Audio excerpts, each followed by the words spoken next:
biologia é a ciência que estuda seres vivos tem se transformado nas últimas décadas, principalmente pelo desenvolvimento de diversas técnicas de sequenciamento de DNA. As primeiras técnicas de sequenciamento de DNA foram desenvolvidas na década de 70, mas eram técnicas manuais, então eram limitadas para sequências bastante curtas.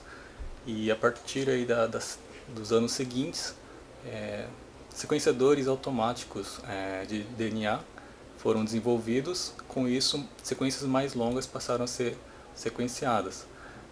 Porém, mesmo assim, ele gerava fragmentos, leituras de sequências de DNA que eram mais curtas do que a sequência do genoma.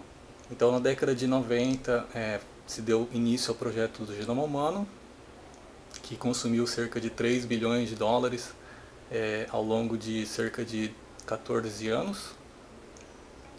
E a partir do ano de 2004, novas tecnologias de sequenciamento de DNA foram lançadas, aumentando a capacidade de sequenciamento de DNA a cada experimento e reduzindo assim o custo de sequenciamento de DNA. Então, com isso, mais genomas foram sendo sequenciados, porém, ainda assim, alguns genomas de alguns organismos são mais complexos, portanto, ainda existe uma certa dificuldade para estar definindo a sequência completa do genoma dessas espécies. O tamanho de fragmento interfere aí no processo de você estar montando a sequência original. No caso das novas tecnologias de sequenciamento de DNA, o tamanho das leituras são bastante curtas, cerca de 100 até talvez 500 pares de bases. Porém, o tamanho do genoma de organismos complexos está na ordem de alguns bilhões de pares de bases. Então, o problema de estar montando ou estar definindo a sequência original é um problema computacional bastante difícil, devido a também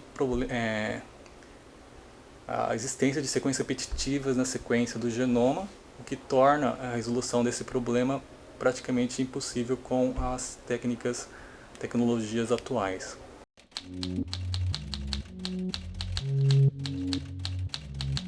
Então, atualmente a gente está desenvolvendo um projeto utilizando uma técnica chamada genotipagem por sequenciamento com sequenciamento de segunda geração,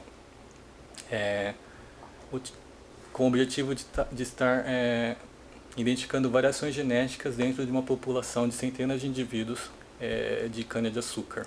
A cana-de-açúcar é um organismo poliploide muito mais complexo do que um organismo diploide como nós, seres humanos.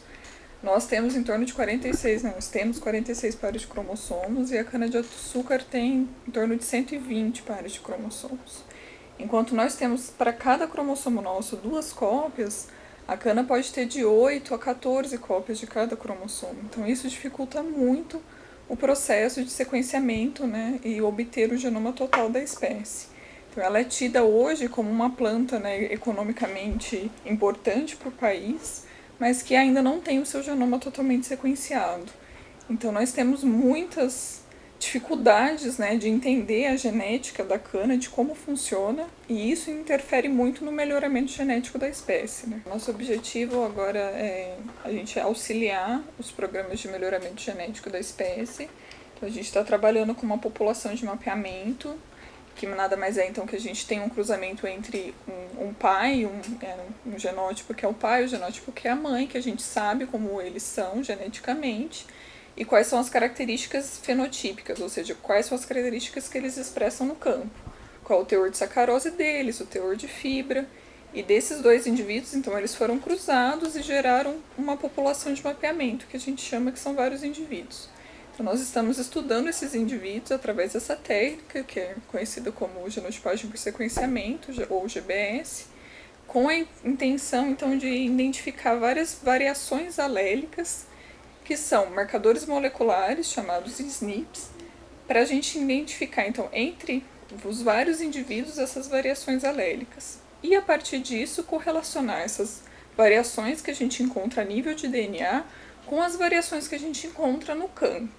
a gente já tem essas informações, né, de análise no campo, ou seja, como cada planta ali tem um teor de sacarose, um teor de fibra, qual que é a produtividade dela. Então a nossa ideia é associar isso. A partir do momento então que a gente consegue identificar, olha, esse marcador molecular X, ele está associado com o teor de sacarose.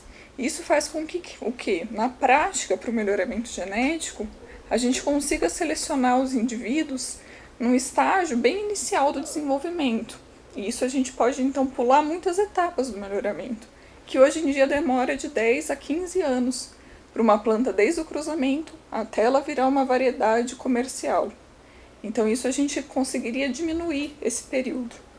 Então a gente está nesse período, né, de tentativa, óbvio que isso é uma pesquisa de anos, então a gente está com um período de tentativa de associar essas características. Existem algumas ferramentas computacionais que podem estar sendo aplicadas para análise desses dados, para se identificarem variações genéticas dentro dessa população de cana-de-açúcar.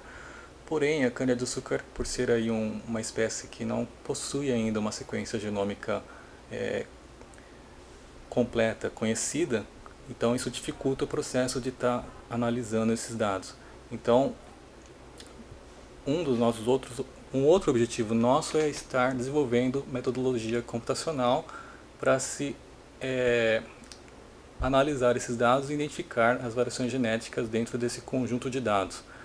Então, para isso a gente está estudando técnicas como a utilização de grafos para estar processando essas leituras obtidas pelo sequenciamento de DNA para identificar um conjunto de variações genéticas presentes nessa população de cana-de-açúcar. Principalmente a partir aí de 2005, com o lançamento de novas tecnologias de sequenciamento de DNA, houve aí um aumento exponencial na capacidade de geração de sequências, bases lidas.